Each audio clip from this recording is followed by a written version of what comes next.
ጤና ይስጥልን ክቡራትና ክቡራን አድማጮች እንደምን አደራችሁ። ካን ሬዲዮ ሬካ የእስራኤል ድምጽ ሬዲዮ በአማርኛ ቋንቋ የሚያሰራጨውን ዝግጅት እነሆ ጀመረ።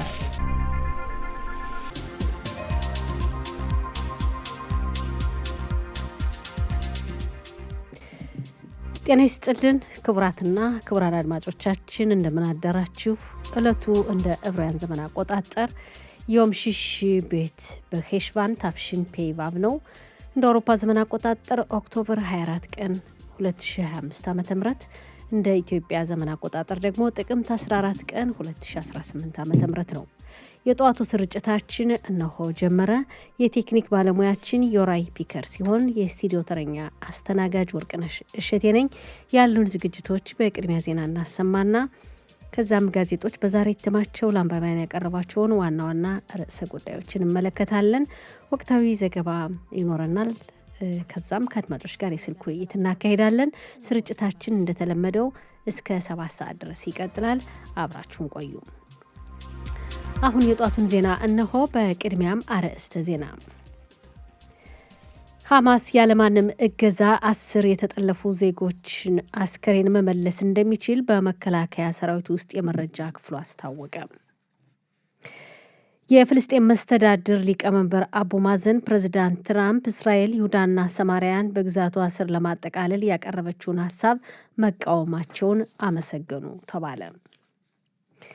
በሀገራችን የስራ ጉብኝት እያደረጉ የሚገኙት የአሜሪካ የውጭ ጉዳይ ሚኒስትር ማርኮ ሩቢዮ ትናንት ምሽት ከጠቅላይ ሚኒስትር ቢንያሚን ኔታንያሁ ጋር ተወያዩ። በዩክሬን የሚካሄደው ጦርነት አሁንም እንደቀጠለ ነው ተባለ። የሚሉት ዋና ዋና ዜናዎች ናቸው። ዝርዝሩን እነሆ። ሐማስ ያለማንም እገዛ 10 የተጠለፉ ዜጎችን አስከሬን መመለስ እንደሚችል በመከላከያ ሰራዊቱ ውስጥ የመረጃ ክፍሉ አስታወቀ። በመከላከያ ሰራዊቱ የመረጃ ክፍል በጋዛ ከሚገኙ 13 የተጠለፉ ዜጎች መካከል ሐማስ 10ሩን በቀላሉ ያለማንም ድጋፍ መመለስ እንደሚችል ያላቸውን መረጃ ለአሜሪካው ምክትል ፕሬዝዳንት ጄዲ ቫንስ ያቀረቡ ሲሆን ሐማስ አስከሬኖችን የሚያዘገየው በጋዛ ሰርጥ ውስጥ ራሱን እንደገና ለማደራጀት ሆን ብሎ ጊዜ እየወሰደ መሆኑንም ገልጸዋል ተብሏል። ሻባክና የመከላከያ ሰራዊቱ ጥቅምት 7 ቀን 2023 ዓ.ም ኖአር ጉማኒና አቢናታን ኦርን እንዲሁም ኢታን ሞርን የጠለፉ 3 የሐማስ አሸባሪዎች መገደላቸውን አስታወቁ። በኖቫ በነበረው የሙዚቃ ፌስቲቫል እስራኤላውያንን ከጠለፉ 3 አሸባሪዎች በተጨማሪም ጥቅምት 7 ቀን በነበረው የሽብር ጥቃት የተሳተፉና የተጠለፉ እስራኤላውያንን በጋዛ ሰርጥ ይዘው የነበሩ ተጨማሪ 4 የሐማስ አሸባሪዎች ባለፉት ቅርብ ወራት እርምጃ የተወሰደባቸው መሆኑን የሻባክ የመረጃ ድርጅትና መከላከያ ሰራዊቱ ይፋ ባደረጉት መረጃ አስታውቀዋል። የፍልስጤም መስተዳድር ሊቀመንበር አቡ ማዘን ፕሬዝዳንት ትራምፕ እስራኤል ይሁዳና ሰማሪያን በግዛቷ ስር ለማጠቃለል ያቀረበችውን ሐሳብ በመቃወማቸው ምስጋና አቀረቡ ተባለ።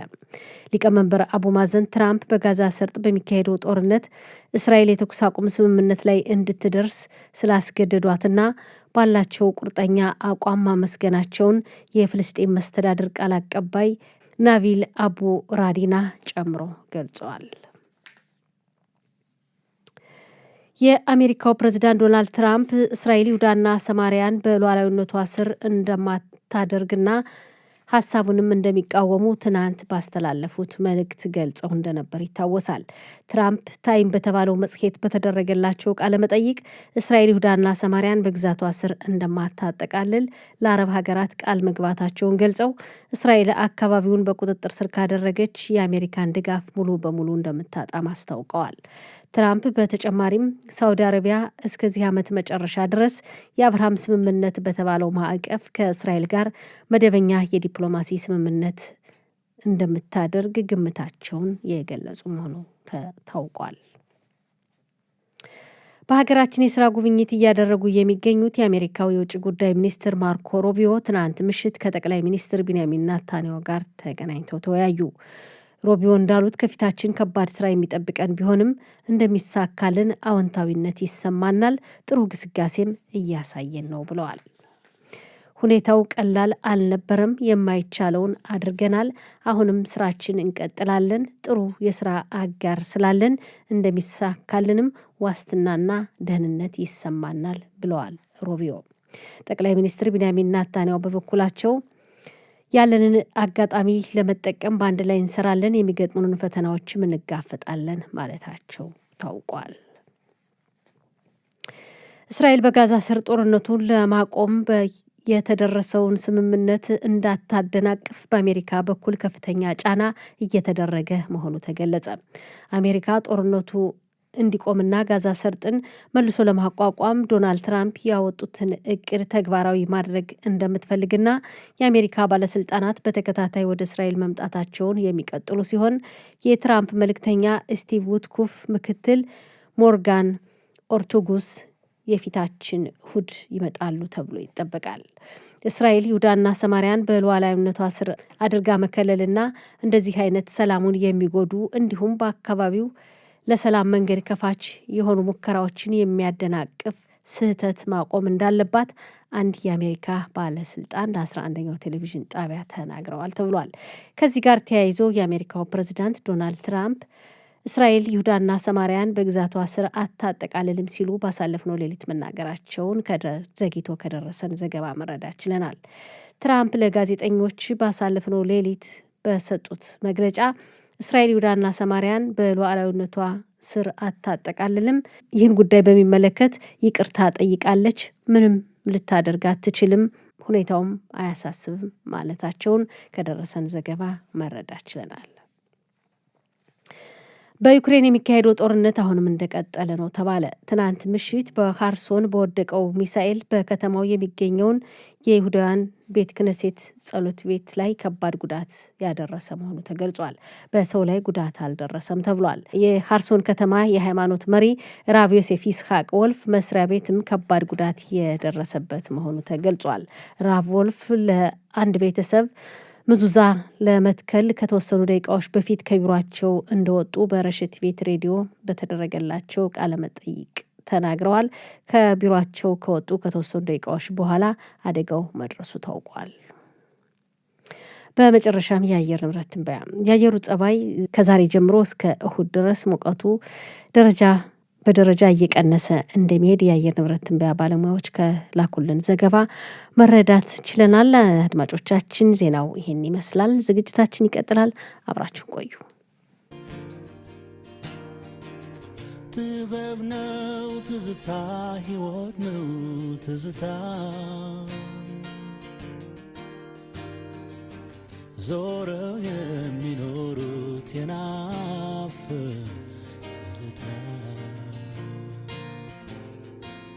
ዞረው የሚኖሩት የናፍ ቅልታ። የተከበራችሁ አድማጮቻችን ስርጭታችን እንደቀጠለ ነው። አሁን ደግሞ ጋዜጦች በዛሬ እትማቸው ለአንባቢያን ያቀረቧቸውን ዋና ዋና ርዕሰ ጉዳዮች እናቀርባለን፣ እንመለከታለን። 3 ዕለታዊ ጋዜጦች ደርሰውናል። ሀሬጽ፣ የዲዮታ ሀሮኖትና እስራኤል አየሁም። 3ቱም ጋዜጦች በመጀመሪያ ገጻቸው ላይ በተመሳሳይ ርዕሰ ጉዳይም የተመለከቷቸው ርዕሶች አሉ። እንግዲህ እያንዳንዱን ስንመለከት ጋዜጦችን ሀሬጽን ስንመለከት በመጀመሪያ ገጹ ላይ አሜሪካ እስራኤል በጋዛ ሰርጥ እርምጃ ወይም ከመውሰዷ መከላከያ ሰራዊቱ ጥቃት ከማድረሱ ወይም እርምጃ ከመውሰዱ በፊት ማስጠንቀቂያ እንዲያሰማ ጠየቀች የሚል ርዕሰ ጉዳይ አለ። መጀመሪያ ማስጠንቀቂያ እያሰማ አንዳንዴ ምናልባት እርምጃ የሚወስድበት አጋጣሚ ከተፈጠረና መከላከያ ሰራዊቱ እርምጃ መውሰድ ካለበት ካስፈለገ ግን በፊት ቀደም ብሎ ማስጠንቀቂያ ያሰማ በማለት ጥሪ ያቀረበች። ይህም እንግዲህ የተኩስ አቁም ስምምነቱ እንዳይጣስ በአሜሪካ በኩል ካለው ስጋት የተነሳ እንደሆነ በዘገባው ተገልጿል። አሜሪካ ትሰጋለች የተኩስ አቁም ስምምነቱ እንዳይፈርስ። በዚህ ምክንያት ነው እስራኤልን እርምጃ ከመውሰዷ በፊት ማስጠንቀቂያ እንድታሰማ ወይም እንድትሰጥ እንድታደርግ የሚል ጥሪ አሜሪካ አቀረበች የሚል ርዕሰ ጉዳይ አለ። ሌላው እዚህ ጋር ተያይዞ የአሜሪካው ፕሬዚዳንት ዶናልድ ትራምፕ እስራኤል ይሁዳና ሰማሪያ አካባቢ በሉዓላዊነቷ ወይም በግዛቷ ስር አታጠቃልልም፣ ሊሆን አይችልም ማለታቸውም ተገልጿል። ይህን ካደረገች የአሜሪካን ድጋፍ ሙሉ በሙሉ ታጣለች፣ አሜሪካ ለእስራኤል የምታደርገውን ድጋፍ ታጣለች ብለዋል።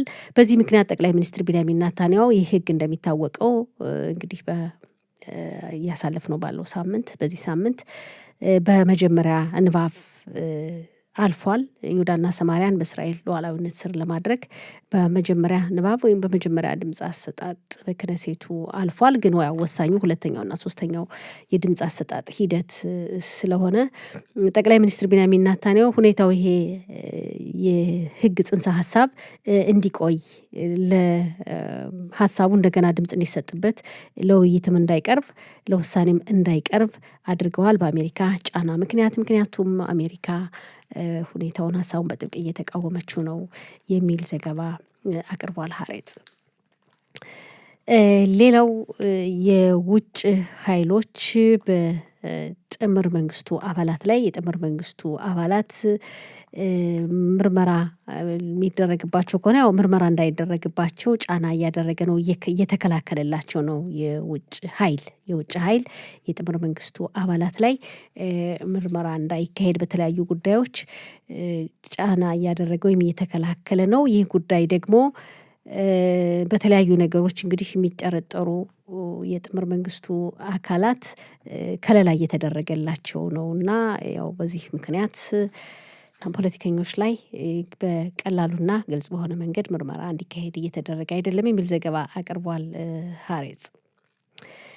ሌላው እንግዲህ የተኩስ አቁም ስምምነት ተደርሷል። በጋዛ የሚካሄደው ጦርነት እንዲያቆም የተኩስ አቁም ስምምነት ተደርሷል። ነገር ግን በከፍተኛ ትምህርት ተቋማትም ሆነ በተለያዩ ጉዳዮች በእስራኤል ላይ የሚደርሰው ጫና እና ተቃውሞ ግን እንደቀጠለ ነው የሚል ርዕሰ ጉዳይ አቅርቧል። ሰፊ ዘገባ አቅርቧል በዚህ ጉዳይ ሀሬጽ። እንደሚታወቀው እንግዲህ ለ2 ዓመታት በጋዛ ሰርጥ በዘለቀው ጦርነት ምክንያት በእስራኤል ላይ ከፍተኛ ተቃውሞና ተጽዕኖ ደርሷል።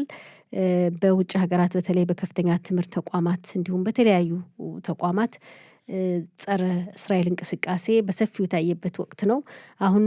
አሁንም የተኩስ አቁም ስምምነት ተደርሶ ግን ይሄ ጉዳይ እንደቀጠለ ነው። የተኩስ አቁም ስምምነቱን ማስቆም ቢቻልም በእስራኤል ላይ የሚደርሰውን ተቃውሞና ጫና ግን እየቆመ አይደለም፣ አልቆመም የሚል ዘገባ አቅርቧል ሀሬጽ። ሌላው ጥቅምት 7 ቀን 2023 ዓ.ም እንግዲህ የሐማስ አሸባሪ ደቡብ የእስራኤል ክፍል በመግባት በአደረሰው ዘግናኝ ጭፍጨፋ እንደሚታወቀው የውጭ ሀገር ዜጎች ላይም ይህ ጥቃት ደርሷል፣ ተገድለዋል፣ ተጠልፈዋል፣ ሁሉም ስቃይ ደርሶባቸዋል። እንግዲህ የታይላንድ ዜጎች ናቸው። ከተለያዩ ሀገራት ዜጎች መካከል የታይላንድ ዜጎችም እንግዲህ ለስራ በአካባቢው ተሰማርተው በሚገኙበት በጣም ከባድ ግፍ ነው የፈጸመባቸው የሐማስ ድርጅት። አሁን የነሱን ታሪክ በዝርዝር የነበረውን ሁኔታ ጥቅምት 7 ቀን ያሳለፉትን የሚናገር ታሪኩን የሚዘረዝር አልተገኘም የሚል ዘገባ አቅርቧል። በአካባቢው ይኖሩበት የነበረ አንድ ቤት ታይላንድ ተብሎ የተጻፈበት በሌላ ቋንቋ እሱ ተገኘ። እዛው ሲገቡ ያው የነበሩበትን ሁኔታ ኑሯቸውን ከሞላ ጎደል የሚያሳይ ነው። ግን ታሪኩን ያን ያሳለፉትን ሁኔታ ያን ቀን የሚገልጽ አልተገኘም፣ የሚገልጽ አካል ይላል። እንግዲህ ያው በርካቶች ነው የተገደሉ በዛን ቀን በደረሱ የሽብር ጥቃት ተጠልፈውም ሄደዋል። አስከሬናቸውም አሁን በመጨረሻው ስምምነት እስከ ቅርብ ጊዜ ድረስ የተመለሰ አስከሬን እንዳለ እናስታውሳለን። ይህን ጉዳይም ሀሬጽ ሰፊ ቦታ ሰጥቶ ለአንባቢያን አቅርቦታል በዛሬ ዘገባው ወይም በዛሬ እትሙ። ሌላው በአሜሪካ የተለያዩ ተቋማት የአሜሪካን መንግስት ደጅ እየጠኑ ባሉበት ጊዜ ህዝቡ ደግሞ ዶናልድ ትራምፕን ንጉስ አይደሉም በማለት ተቃውሞ ወጧል፣ እየተቃወመ ነው ይላል። እንግዲህ በአሜሪካ ሰሞኑን ያው ተቃውሞ ነበር፣ ንጉስ አይደሉም የሚል ከባድ እንግዲህ ሀገሪቱን ያናወጠ ሰልፍ እንደነበር ይታወሳል። ይህን ጉዳይም ሀሬጽ ተመልክቶታል። ሌላው ያው ጋዛ ሰርጥ የሚካሄደውን ጦርነት የሚመለከትም የአንድ ቤተሰቦች ፎቶግራፍ በማስደግፍ የቀረበ ዘገባ አለ። እንግዲህ ፎቶግራፉ ላይ መረዳት እንደሚቻለው አንድ ታናሽ ልጅና ወላጆቹ ናቸው። ወላጆቹ መሀል ተቀምጦ በትካዜ እንግዲህ ወላጆች ልጁም የተከዙ መሆናቸውን ከፎቶ መረዳት ይቻላል። ምን ይላል? ለማንኛውም መከላከያ ሰራዊቱ አንድ የ9 ዓመት ፍልስጤም ያው የፍልስጤማዊ ነው እንዲቆም ባልተፈቀደ አካባቢ ሲገባ እንዲቆም ጥሪ ያቀረቡለት፣ ከዛም ተኮሱበት፣ እሱም ሞተ፣ ተገደለ የሚል ርዕሰ ጉዳይ አቅርቧል ሀሬጽ። ወደ የዲዮት አህሮኖት ስናልፍ የዲዮት አህሮኖት በመጀመሪያ ገጹ ላይ ትኩረት ከሰጠባቸው ርዕሰ ጉዳዮች መካከል በመከላከያ ሰራዊት ውስጥ በ2026 ዓመተ ምህረት የተመደበለት በጀት እያሳሰበው ነው፣ በቂ አይደለም። አሁንም እንደገና ጥያቄ እያቀረበ ነው በጀቱ እንዲስተካከል፣ በቂ ስላልሆነ የብረት ሰይፎች የተሰኙ እንግዲህ ለ2 ዓመታት በዘለቀው ጦርነት ምክንያት ይህ በጀት በቂ ሊሆን እንደማይችል መከላከያ ሰራዊቱ የገንዘብ ሚኒስትርን እየጠየቀና በጀቱ እንዲስተካከል በተከታታይ ጥያቄዎቹን እያቀረበ እንደሆነ ይገልጻል። ለማንኛውም እንግዲህ መከላከያ ሰራዊቱ የተመደበለት በጀት በቂ እንዳልሆነ በተከታታይ እያስታወቀ ነው ይላል። ሌላው አንድ ቶፓዝ ሉክ የሚባል የጠቅላይ ሚኒስትሩ ቢንያሚን ኔታንያሁ አማካሪ ነው። የጠቅላይ ሚኒስትር ኔታንያሁ አማካሪ ነው። ጎን ለጎን ደግሞ በኮሶቮ የምርጫ ቅስቀሳ ያካሂዳል እና ሁለቱ ነገር ስለሚጋጭ ካታርጌት የተባለውን አወዛጋቢ ጉዳይ እናስታውሳለን። በዛ ምክንያት ይላል እንግዲህ ካታርጌት የጠቅላይ ሚኒስትር ቢንያሚን ኔታንያሁ አማካሪ ሆነው ከዚህ ጉዳይ ጋርም ከኳታር ባለሀብቶች ገንዘብ ተቀብለዋል፣ ወይም እንግዲህ ኳታር በገንዘብ ከኳታር ጋር ተነካክተዋል በሚል ይህ ጉዳይ አሁንም አወዛጋቢ እንደሆነና በሕግ የተያዘ ጉዳይ ነው። በዚህ ችግር ምክንያት ይሄ የኮሶቮ የምርጫ ዘመቻ ቅስቀሳ ላይ እየሰራ ጎን ለጎን ደግሞ ጠቅላይ ሚኒስትር ቢንያሚን ኔታንያሁን እያማከረ ስለሆነ ቶፓዝ ሉክ ገደብ እንዲጣል በዚህ ጉዳይ በዚህ አይነት አሰራር ገደብ እንዲደረግ በጠቅላይ ሚኒስትር ቅርብ ሰራተኞች፣ ረዳታቸው፣ አማካሪዎቻቸው በአጠቃላይ በዙሪያቸው ያሉ ቅርብ ሰራተኞቻቸው ላይ ገደብ እንዲጣል የሚል ጥሪ አቀረቡ። ጥሪውን ያቀረቡት የሻባክ እንግዲህ ሀገር ውስጥ የደህንነትና የመረጃ ድርጅትና የመንግስት ህግ አማካሪዋ ሁለቱ ጥሪ አቅርበዋል። በጠቅላይ ሚኒስትር ቢንያሚን ኔታንያሁ ዙሪያ በሚገኙ ቅርብ ሰራተኞቻቸው ላይ ባለሙያዎች ላይ ገደብ እንዲጣል ገደብ እንዲደረግ የሚል ጥሪ ያቀርበዋል የሚል ዘገባ አለ። ወደ እስራኤል አየሁም ስናልፍ እስራኤል አየሁም በመጀመሪያ ገጹ ላይ ካቀረባቸው ርዕሰ ጉዳዮች መካከል በአዛን እንግዲህ መልሶ ለማቋቋም ወደ ጋዛ ሰርጥ ዓለም አቀፍ አካላት ይገባሉ። እንግዲህ በዚህ ዓለም አቀፍ አካል ላይ የተለያዩ ሀገራት የመከላከያ ሰራዊት የተወሰነ ቁጥር እንግዲህ ተወጣጦ ይቋቋማል ነው የሚባለው። በዚህ መዋቅር ውስጥ የቱርክ መከላከያ ሰራዊት ወደ ጋዛ ሰርጥ እንዲገባ አልፈቅድም በማለት እስራኤል ለአሜሪካም ለግብፅም ጥሪ ማቅረቧ ይታወሳል። አሜሪካ የእስራኤልን ጥሪ ተቀብላ የቱርክ መከላከያ ሰራዊት አዛ ውስጥ አይገባም ብላለች፣ እንደማይገባ ለእስራኤል አስታውቃለች። አሜሪካ ተስማምታለች ይላል። አሜሪካ የቱርክ መከላከያ ሰራዊት ወደ ጋዛ ሰርጥ እንዳይገባ ተስማምታለች የሚል ዘገባ አለ። ከዚህ ጋር ተያይዞ የአዘርባይጃንና የኢንዶኔዥያ መከላከያ ሰራዊት እንግዲህ በዚህ የዓለም አቀፍ ኃይል ውስጥ በመዋቅር ውስጥ ይገባሉ ተብሎ ይጠበቃል። ይሄ ኃይል እንግዲህ ዓለም አቀፍ ኃይል ነው። የተለያዩ ሀገራት ደግሞ ያው እንግዲህ እንደምናየው አሜሪካ አለችበት በዋነኛነት። በእርግጥ በአሜሪካ መሪነት የሚስተዳደር ኃይል ነው የሚመራ። ግን እንግዲህ የግብፅም የቱርክም ሲባል ሰንብቶ ነበር። አሜሪካ ግን አሁን የቱርክ መከላከያ ሰራዊት ወደ አዛ አይገባም ማለቷና መስማማቷን ይኸው በዘገባው እያየን ነው። እስራኤል አዩን ባቀረበው ዘገባ ሌሎች ሀገራት እንግዲህ ሌሎች ሀገራት መከላከያ ሰራዊትን ያካተተ ነው የሚሆን። አዘርባይጃንና ኢንዶኔዥያ ይገኙበታል ተብሎም ይጠበቃል ነው የሚለው ዘገባው። የአሜሪካው ምክትል ፕሬዚዳንት ቫንስ እስራኤል ይሁዳና ሰማሪያን አካባቢ ይቆጣጠራለሁ በማለት ባወጣችሁ እንግዲህ በመጀመሪያ ንባብ ወይም በመጀመሪያ ድምፅ አሰጣጥ በክነሴቱ ያለፈውን ሕግ ስምምነቱን የሚጎዳና ትክክል ያልሆነ ሀሳብ እንደሆነ እሳቸውም ያው ተችተው እንደነበረ ተገልጿል። ቀደም ሲል በመጀመሪያው ጋዜጣ እንዳየነው እንግዲህ ጉዳዩ አወዛጋቢ ነው። እስራኤል ሁኔታውን ለማቆየት እንደወሰነች ነው እንግዲህ በዘገባዎች የምንረዳው። ዛሬ በቀረቡት ጋዜጦች ባቀረቡት ዘገባ ትራምፕም በጉዳዩን ያው እየተቃወሙ እንደሆነ ነው የሚነገረው። እስራኤል ይሄን ጉዳይ ካላቆመች የአሜሪካን ድጋፍ ታጣለች በማለት በግልጽ መናገራቸውን አይተናል። ያው እንግዲህ የአሜሪካው ምክትል ፕሬዝዳንት ትናንት የስራ ጉብኝታቸውን በእስራኤል የነበራቸውን የስራ ጉብኝት ጨርሰው ወደ አሜሪካ ሲመለሱ ወዳው ደግሞ እሳቸው ከሄዱ በኋላ የአሜሪካው የውጭ ጉዳይ ሚኒስትር ወደ እስራኤል መጥቷል፣ ማርኮ ሩቢዮ። እሳቸው ወደ እስራኤል የመጡት የተኩስ አቁም ስምምነቱን እንግዲህ እንዳይፈርስ ስጋት አለ ይባላል። በዚህ ዙሪያ በቅርብ ሆኖ ሁኔታዎችን ለማቆጣጠርና ለማየት ነው ወደ እስራኤል የመጡት ይላል። ያው ትናንት እንግዲህ ከጠቅላይ ሚኒስትሩ ጋር ተወያይተዋል። ቀደም ሲልም በዜና ተመልክተነዋል። ትራምፕ እንግዲህ ያው እንግዲህ ጋዜጦች የራሳቸውን ድርሻ ስለሚዘግቡ ይሄ ይሁዳና ሰማሪያ ጉዳይ እዚህ ላይ አሁን በድጋሚ ቀርቧል። ይሁዳና ሰማሪያን እስራኤል መቆጣጠር አችልም፣ በጭራሽ ሊሆን አይችልም ማለታቸው ተገልጿል። ምክንያቱም ለአረብ ሀገራቱ ቃል ገብቻለሁ ሊሆን እንደማይችል ማለታቸውን እስራኤል አየሁም በዘገባው አቅርቦታል። ሌላው የገንዘብ ሚኒስትር በጸሌል ስሞትሪች ናቸው። እሳቸው ደግሞ ትናንት በሳውዲ አረቢያ ላይ እንግዲህ ባሰሙት ንግግር በንቀት ተናግረዋል። በኋላ ደግሞ ያው ይቅርታ ጠይቀዋል። ምንድን ነው ያሉት?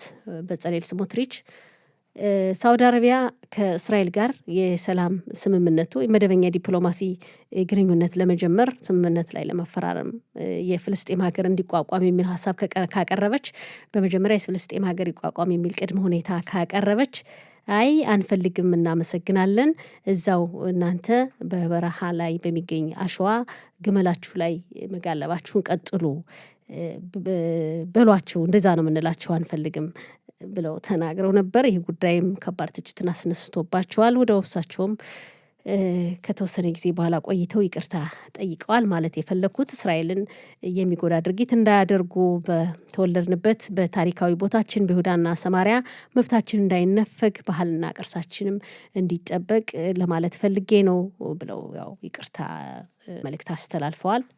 ማለት የፈለጉት እንግዲህ የሳውዲ አረቢያን ለማስቀየም ወይም ለመጉዳት ሳይሆን እኛን እንዲጎዱን አንፈልግም፣ ከታሪካዊ ርስታችን ላይም ያው ሌላ ሀሳብ እንዳያመጡ በማለት ነው ይሄን ለመናገር ፈልጌ ነው በማለት ተናግረዋል።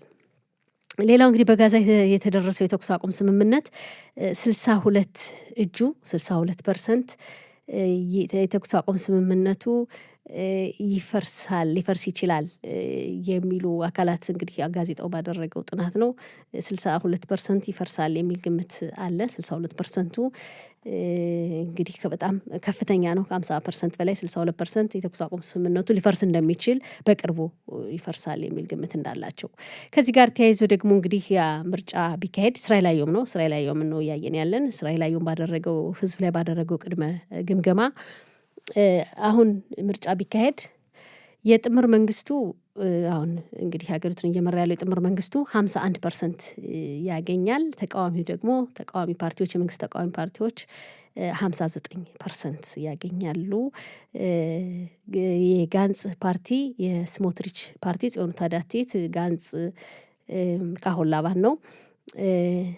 ሚሉኒኪም የተባለው ፓርቲና ተጠባባቂ ማለት እንግዲህ ሀገሪቱን በተጠባባቂነት የሚያገለግሉ ወታደሮች ስም የተሰየመ እና ባላድ ደግሞ የአረብ ማህበረሰቦችን የሚወክል ፓርቲ ነው።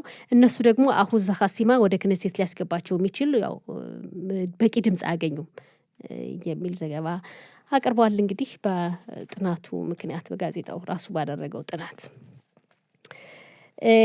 እንግዲህ ጋዜጦች ከሞላ ጎደል በዛሬ እትማቸው ለአንባቢያን ያቀረቧቸው ዋና ዋና ዘገባዎች ይህን ይመስላሉ። አድማጮቻችን፣ ስርጭታችን ይቀጥላል። አብራችሁን ቆዩ።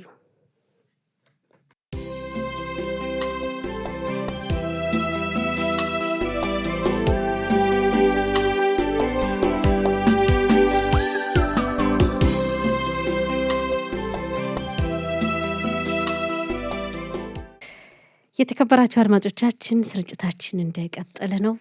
አሁን ደግሞ እንግዲህ ወቅታዊ ዘገባ የምናቀርብበት ሰዓት ላይ ደርሰናል። ባልደረባችን ጥላሁን መልኬ ስልክ መስመራችን ላይ ነው፣ እየጠበቀን ነው። ጥላሁን ጤና ይስጥልን፣ እንደምን አደርክ? እንደምን አደርሽ ወርቅነሽ? ሰላም ላንቺም ለአድማጮችም። ሰላም ነን፣ እግዚአብሔር ይመስገን። እንዴት ነው ጧቱ? እንግዲህ ያው አንዳንዴ በጧት መነሳት አለ ለስራ ሲባል ቆንጆ ነው። የጠዋቶች ቀደም ብኛ አካባቢ ደግሞ እንዴት ነው የወፎቹን ዝማሬ ማለት ነው። ፀሐይ ብርሃኗን ከመረገሷ በፊት እንዴት ነው ቆንጆ የሆነ ስሜት፣ ቆንጆ መንፈስ ያለበት ቆንጆ ጠዋት ነው። አዎ እንግዲህ ትንሽ የሀገራችን ተጨባጭ ሁኔታ ከጸጥታው ከጦርነቱ ጋር የተጠለፉ ዜጎች ሰቆቃ ማሰቡ በየሰዓቱ ከባድ ነበር። እውነት ነው። ያው በህይወት ያሉት ወገኖቻችን ከተቀበልም በኋላ አሁን ትልቁ ጥያቄ የሆነውና በዶናልድ ትራምፕ የተኩስ አቁም ስምምነት እንግዲህ አጀማመሩ እስከ መጨረሻው የሚቀጥል ከሆነ ያው ተያይዞና አብረው መለቀቅ የነበረባቸውም በህይወት የሌሉት ነበር። እንግዲህ በህይወት የሌሉት ደግሞ ሁሉም አልተመለሱም። ወደ ባልሳሳት ወደ 13 የሚሆኑ እንግዲህ እስካሁን ድረስ አልተለቀቁም። አሁን የነሱ በእነዚህ ዙሪያ ነው አሁን እስራኤል እንደምትለው ከሆነ የሐማስ ድርጅት በእርግጥ እንደ ምክንያት አድርጎ የያዘው እንግዲህ ያሉትን እነዚህ ወደ 13 የሚሆኑት ወገኖቻችን ያሉበትን ቦታ አላቅም እየፈለኩ ነው ትልቁ ምክንያት። ይህንን ሀሳብ ደግሞ ገና ከመጀመሪያው ከስምምነቱ ማለት ስምምነት ከመደረሱ በፊት የሐማስ ድርጅት አስታውቋል። እስራኤልም ይህንን ታውቃለች።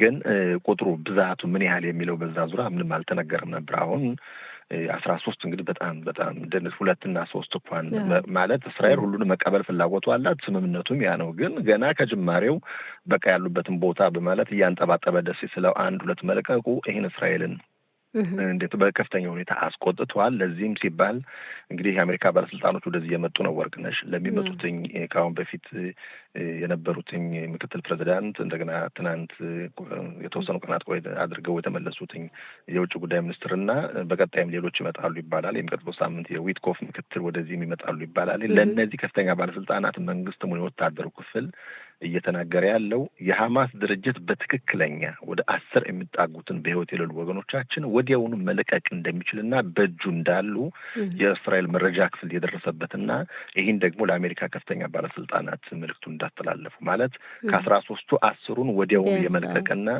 ቢያንስ እና እንደዚህ አይነት ነገሮች አሉ። ግን የሐማስ ድርጅት ሆን ብሎ ስልጣኑን ለማራዘም የሚያደርገውና አይበጀ የሉም። እንዲያውም እስራኤል በአጭር ጊዜ ውስጥ እነዚህን ወገኖቿን መቀበል ከፈለገች ከባድ ለቁፋሮ የሚያገለግሉ ከባድ መኪናዎችን ወደ ውስጥ በስምምነቱም የተጠቀሰ ነው። እነዛ ወደ ጋዛ እንዲገቡና ቁፋሮች የፈረሱ ህንጻዎች አሉ፣ እነሱም በመጠራረግ በመቆፈር እነዚህን አስከሬኖች ማግኘት ይቻላል የሚል ሀሳብ ያቀርባል። እና ያለው ሁኔታ ያው ለቀጣይ ለሁለተኛው ዙርም በቀጣይ ስምምነቱ ለሱ መሰናክል ይሆናል ይባላል። እንግዲህ ሐማስ በአቋሙ እንደቆመ ነው። በእስራኤል በኩልም እየዋሸን ነው እየፈረሰ ነው ይባላል። ትልቁ ፍራቸው ደግሞ ወደ ድጋሜ ጦርነት እንዳይገባ ነው። እንግዲህ ያለው ሁኔታ ይህ ነው በሐማስ በኩል ከባድ ነው። ሌላው እንግዲህ ደግሞ ሁለተኛው ዙር ስምምነት በአሜሪካ በኩል እንደምናየው እንዳልከው አሜሪካ በጥብቅ የያዘችው ጉዳይ ነው። የሰላም ስምምነት እንዳይፈርስ በጣም በጥንቃቄ የያዘችው ነው ይመስለው። ወደ ሁለተኛው ምዕራፍ ለመሸጋገር እንግዲህ አዛን መልሶ ማቋቋምና በአዛ ዓለም አቀፍ ኃይል ማስገባት ነው። ይህ ዓለም አቀፍ ኃይል መዋቅሩ በተለይ መከላከያ ሰራዊት ከየት ሀገር ገብቶ እንደሚገባ አወዛጋቢ ሆኗል። በእስራኤል በኩልም ስጋት እየፈጠረ ነው። አሜሪካ ምናልባት የእስራኤልን ስጋት ሙሉ በሙሉ ተረድተዋል ማለት ይቻላል ወይ? ይኸውልሽ ይሄ እንደኔ አመለካከት ይሄ ስህተቱ የጀመረው ከመጀመሪያው ነው። ዶናልድ ትራምፕ ይህን 21 አንቀጽ ያዘለ የተኩስ አቁም ስምምነት ይዘው ሲመጡ ጠቅላይ ሚኒስትሩን በቀላሉ አይደለም ያሳምኗቸው ይባላልኝ። መጀመሪያ ጠቅላይ ሚኒስትሩ ፍላጎቱ ባልነበራቸው መስማማት ፍላጎት ጭራሽ። ምክንያቱም በውስጡ የረጅም ጊዜ ጉዳት በሀገሪቱ በእስራኤል ላይ በረጅም ርቀት ማለት ነው በቀጣይ ከፍተኛ የሆነ ጉዳት ሊደርስ እንደሚችል ከደህንነት ጥበቃዋ ጋር ያን ጠቅላይ ሚኒስትሩ አውቀዋል። ግን በዶናልድ ትራምፕ በኩል ከፍተኛ የሆነ ተጽዕኖ ወይም ጫና አድሮባቸዋል ጠቅላይ ሚኒስትሩ። እንዲያውም እስከ መዛት ድረስ ምንድን ነው የሚሉት አሁን ባላችሁበት ደረጃ እስራኤል ብቸኛ ሀገርና በሌሎች የዓለም ሀገራትና ህዝቦች በመሪዎችም ሆነ በዜጎች ዘንድ ጥላቻ ውስጥ ትገኛላችሁ። የቀረናችሁ እኛ ብቻ ነን፣ የምናግዛችሁም እኛ ነን፣ አሜሪካ ነን። ስለዚህ ከእኛ ጋር መጣላት ፍላጎት ካላችሁና እኛንም ሀሳባችን ማትቀበሉ ከሆነ እንግዲህ የራሳችሁ ምርጫ ነው። እንደኛ ምክር ከሆነ ግን እኔ ያቀረቡትን ሀሳብ መቀበል አለባችሁ ሲሉ ዶናልድ ትራምፕ በከፍተኛ ተጽዕኖ አሳድሮባቸዋል። ጠቅላይ ሚኒስትሩም አማራጭ ባይፈልጉትም ባይዋጥላቸውም አማራጭ ስላልነበራቸው ተቀብለውታል። ምን ማለት ነው ችግሩ? እዛ ላይ አንዳንድ ሀገሮችን በይበልጥ ደግሞ እስራኤልን በጥሩ ዓይን የማያዩ ጠላት ማለት ይቻላል እንዲያውም የጠላቶቻችን ደጋፊዎች እንደ ቱርክና እንደ ኳታር የመሳሰሉትን ወደ አካባቢያችን የጦር ኃይላቸው እንዲገባ እዚህ ላይ መፈቀድ አልነበረበትም። በዚህ አንቀጽ ላይ እንኳን ጠቅላይ ሚኒስትሩ እንዴት ነው ይህንም አልቀበለውም ብለው መናገር ነበረባቸው የሚሉ እንግዲህ አንዳንድ በውጭ ሀገር የሚታተሙ መጽሔቶች፣ ጋዜጦችም እየጠቆሙ ይታያል። ሀገራችን በከፍተኛ ሁኔታ ጠቅላይ ሚኒስትሩን እየተቹ ነው። በእርግጥ ጠቅላይ ሚኒስትሩ የሚሉት ምንም እንዲያውም ለአሜሪካ ከፍተኛ ባለስልጣናት አስታውቀናል፣ የቱርክ ኃይል ጭራሽ ወደ አዛ እንደማይገባ ተናግረናል በተጋጋሚ ይላሉ። ግን ከስምምነቱ ላይ መጀመሪያ ተቀብለ ነው ጉዞ ጀምረን ለምን መጀመሪያ ላይ አልተነገረም ነው? ምን ማለት ነው ወርቅነሽ? አሁን ከሌላ የአረብና እስልምና እምነት ተከታዮች ለዘብተኛም ሊሆኑ ይችላሉ አብዛኞቹ። ለምሳሌ እንደ ሳዑዲያ እና ሌሎች ሀገሮች ምናልባት በእነሱ በእስራኤል ላይ በቀጣይ ምንም የሚያመጡት ነገር ላይኖር ይችላል። እንዲያውም እነዛ ግብፅንም ጨምረው እነዚህ የሐማስ ድርጅትን ስለማይወዱትኝ ሐማስ እንዲያውም ትጥቁን እንዲፈታና ሐማስ ከስልጣን እንዲወገድ ፍላጎት አላቸው በእጅ አዙር ማለት። ስለዚህ እነሱ የእስራኤልን ደህንነት ስጋት ላይ አይጥሉም። እንደ ቱርክና ኳታር የመሳሰሉት ግን ከአሁን በፊትም የሚደግፉ ሀገሮች ናቸው። የሐማስንን ርዕዮተ ዓለም የሚቀበሉ ናቸው። ስለዚህ እነሱ በአመለካከትም ስለሚመሳሰሉ እንዲያውም ያደራጁታል፣ ኃይሉ እንዲጠናከር ያደርጋሉ እንጂ ሐማስ ትጥቁ እንዲፈታ አይፈልጉም። አሁን ይህ ሁኔታ በቀጣይ ዙሩ ስምምነት ማለት ነው እስራኤል ይህን ተቀብላና አምና ከገባች እንዳልኩሽ በረጅም ጊዜ በደህንነቷ ከፍተኛ የሆነ ቱርክ አዛ ውስጥ ገባች ማለት ሶሪያ ውስጥ ሙሉ በሙሉ እንግዲህ ገብታለች ማለት ይቻላል እኮ ሶሪያን ተቆጣጥራለች። እንደገና ከሶሪያው መንግስት ጋር ከጁላኒ አዲሱ ፕሬዚዳንት ጋር ስምምነት ተፈጥሮ ቱርክ የጦር ሰፈሮቿን አለ አይደል እስራኤል በቀጣይ የፈለገችውን እርምጃ በመካከለኛው ምስራቅ እንዳታደርግ ያ ሁሉ እንዲያገር ይሄ እኔ እንጃ ወደዛ መግባት ያለቀለት መስሎ ይታየኛል። ይባሉ ካጠገባችን ኃይሏን እና እነዚህ ነገሮች ተደምረው በቀጣይ እስራኤል ይህንን ተቀብለው ወደ ሁለተኛው ዙር ሄድን ማለት እኔ እንጃ ከፍተኛ የሆነ አለባብሰው በእርሱ ሊሆን ይችላል አይደል ባህራ የሚመለሱ እሱ ነው ስጋቱ። እውነትህን ነው። እንግዲህ ብዙ እንዲህ አይነት ሀሳብ ይነሳል። እንግዲህ ደግሞ ዛሬ አንድ ጋዜጣ ላይ እስራኤላዊ ይመስለኛል አሜሪካ የቱርክ መከላከያ ሰራዊት ወደ ጋዛ እንዳይገባ ተስማምታለች የሚል ነገር አይተናል። ግን አንዳንዴ ደግሞ አጠራጣሪ ነገሮች አሉ። ጥያቄው ምን አይነት የትኛው ጋዜጠኛ ታውቂያለሽ? የኛ ሀገር የዜና አውታሮች እንግዲህ ወገናዊነትም አለ። አንዱ ያለው መንግስት ሲያሞግስ ሲያወድስ ታያለሽ፣ አንደኛው ደግሞ ሲያወርደው ያለ። ስለዚህ ከየት ምንጩ የት ነው? ያም ነው። ግን ሲጀምር የአሜሪካ መንግስት እኮ ምንም አይነት ማለት ትክክለኛ ቃሉን እኮ እያሰማ ነው ለእስራኤል። ለምሳሌ ጠቅላይ ሚኒስትሩ እዚሁ አካባቢያችን ይሁዳና ሰማሪያን በተመለከተን ያለውን የእስራኤልን የወደፊት የፖለቲካ እንቅስቃሴ በሚሄድበት ወቅት አቁሙ እያለ የሚናገር ምክንያቱም ከአሁን በፊት ለአረብ ሀገራት ለእነዚህ አስታራቂ አሸማጋ ሀገራት ቃል የገባሁታል የሚለው ነገር አለ። ሌላው አሁን አልሹ ጋዜጣ የጠቆመው ከስምምነቱ ላይ ታዲያ ቱርክ እኮ ወደዚህ እጇን ከማስገባቷ በፊት በአሜሪካ ቃል የተገባላት ሁኔታ አለ። ከወዳጅነታቸው በበለጠ ቱርክ አርዶዋን እና ዶናልድ ትራምፕ በጣም ጥብቅ ጓደኛሞች ወዳጅ የሚባባሉት ከዛ አልፎ በኢኮኖሚ ጥቅምም ስንሄድ ቱርክ ከአሜሪካ ጋር ለ20 ዓመት የነዳጅ ሽያጭን በተመለከተ ቱርክ ለመግዛት ሊያ ብቻ አይደለም F-35 የጦር አውሮፕላን ከአሜሪካ ውጭ ለእስራኤል ብቻ ነው ያላት። ለማንም አገር አሜሪካ አትሸጥም። ለመጀመሪያ ጊዜ ተመልከት፣ በጣም ጠላት ለሆነችው አገር ለቱርክ ይህንን የጦር አውሮፕላን ለመሸጥ ተስማምታ ነው ቱርክ ወደ ውስጥ የገባች። አሁን ይህን ስምምነት ፈርሶ ነው እንደገና አፍርሰው ነው ቱርክ ስለዚህ አሜሪካ ለነገሩ የራሷን ጥቅም ነው ይመስላል። እንደዛ ነው መጀመሪያ አሜሪካ ራሷን ነው የምታስቀድም። እንግዲህ ከዛ ከራሷ ጥቅም ጋር ተያይዞ ነገሮችን እየሰራች እንደሆነ በእርግጥ ልክ ነህ፣ መረዳት ይቻላል በቀላሉ። እና ለጠየቅሽው ጥያቄ ወርቅነሽ እንደው ለማሳደ እነዚህ ከሌሎች ኃይሎች የሚመጡት ወደ ውስጥ ገብተው ጥሩ ስራ መስራት የሚፈልጉ ሊኖሩ ይችላሉ። እስራኤል የምትፈቅዳቸው ጥሩ ስራ ላይ ሰሩና የራሳቸውን የሐማስን ጥቅም ለማስጠበቅ ይመጡ አሉ። ይሄ ነገር እንዴት ነው ካልተለየለትን መፍትሄ ካላገኘ እኔ እንጃ ወደ ሁለተኛው ዙር የሚባለው ሁኔታ ሐማስም ምናልባት በራሱ ጊዜም ላይፈልገውም ይችላልኝ። እኔ እንጃ ትንሽ ውጣ ውረድ ሊኖረው ይችላል ብዬ አስባለሁ። ጥሩ፣ በጣም እናመሰግናለን ጥላሁን። መልካም ቀን ይሆንልህ። አመሰግናለሁ። ወጥነሽ ላንቺም አድማጮች ሰላም።